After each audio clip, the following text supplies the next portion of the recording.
and I ate some almonds, and I couldn't stay awake. I couldn't stay awake no matter what I did. I just couldn't stay awake, and I wound up just passing out. And by the time I woke up, it was like 1 o'clock in the morning. I couldn't call them up. It was too. But I had contacted them. They said, "Listen, if you can't make it tonight, it's okay." So I don't feel too bad because I was really, really sick at that point. And I go to lie down, and I get this acid reflux and this heartburn. It was so bad I couldn't even lie down because it was all coming up.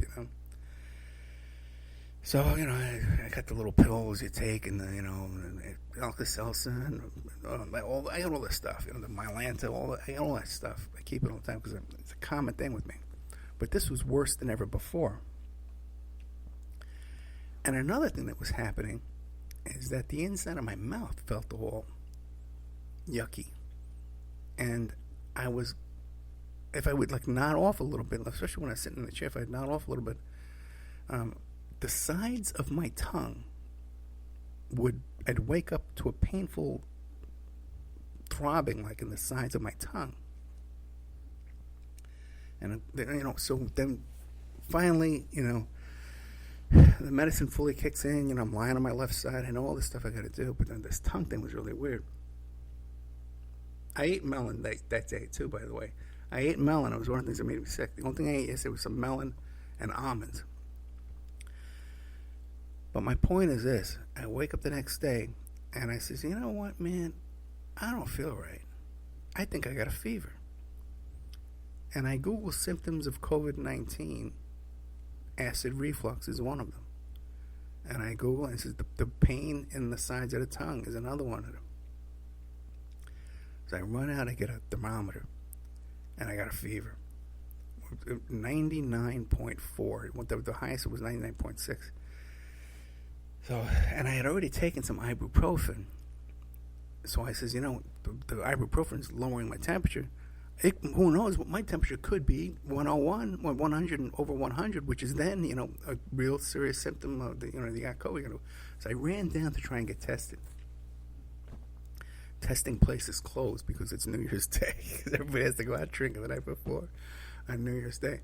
By the way, man, up in Tybor, which is only another 45 minutes north of Tampa, they had a big freaking street party up there, man, where everybody's right up in each other's faces, bumping into each other, dancing in the streets, talking to each other. What the hell, man? So here I am, terrified that I caught this thing. I can't get the test in time. Me and Vic are leaving here on the 9th for a 10-day road trip, okay? It's not, the whole thing's not a road trip. We have to stay a couple of days there in D.C. and help her pack and move. But, God forbid, what would happen? So I had her looking around today for Airbnbs to go put her in there. We totally isolated each other. She stayed in a room.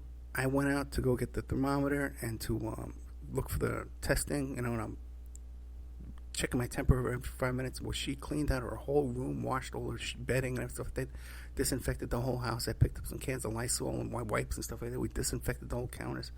When I came back, I wore a mask. I went straight to my room and I blocked myself in. So, I took a couple of naps. I didn't sleep at all last night.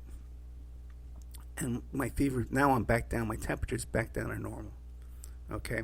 So I think it was just, I was having stomach trouble yesterday. Not just acid reflux, but just something odd with my digestion. So I think this was just that. We're going to get tested tomorrow and find out. But I got to tell you something, man. If you think you got this, it's terrifying, And just don't even think of yourself being lazy and not wearing a mask because you got your rights and civil rights and stuff. Think about, your family members, that you're going to come back home and infect your family members, and maybe have to, especially if something like this, and you have to send them out to live someplace else. You can't send them to live with a relative. I'm going to let you know a little hint. You can't send them out to live with a relative because they'll infect the relative. Okay? You either got to stick them in a motel, or you go to a motel and leave your family there to clean the house.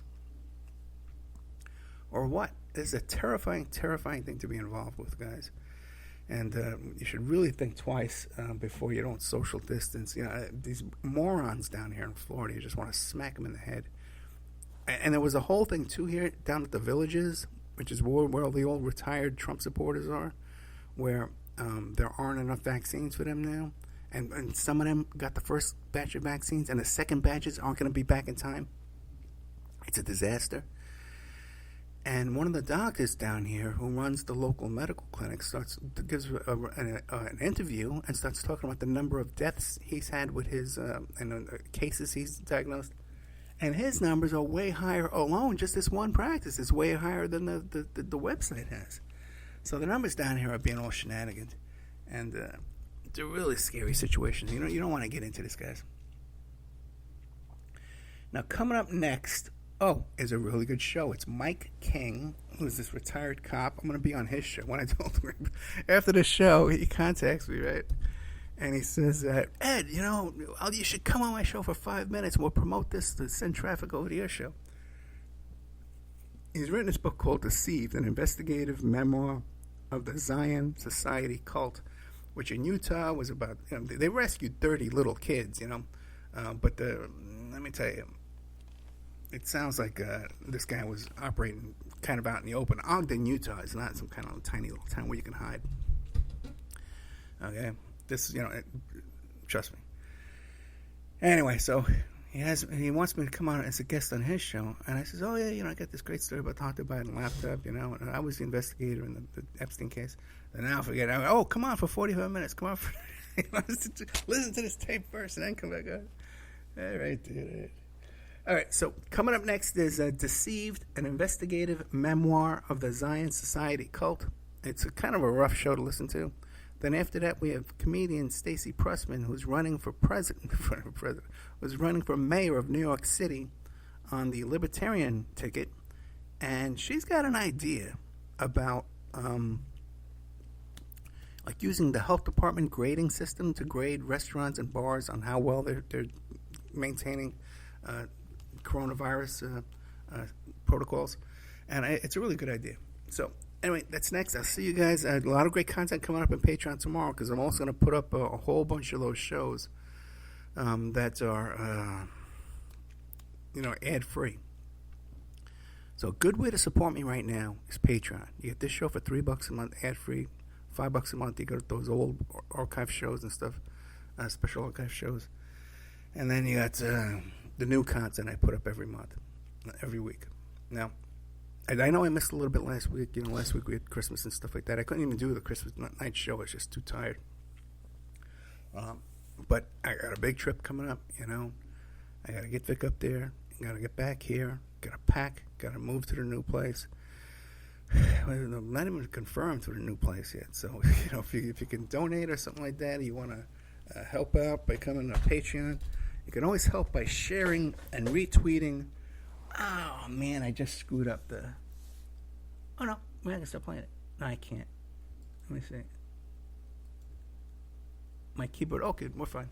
My keyboard hit the other keyboard because I got two computers in front of me. Neither of them work a damn.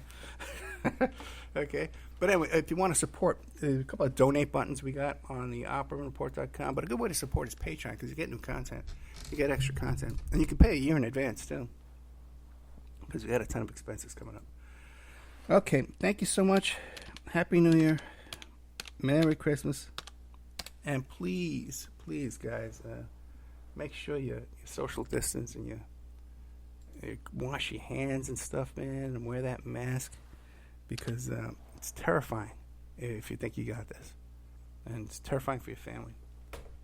Good night.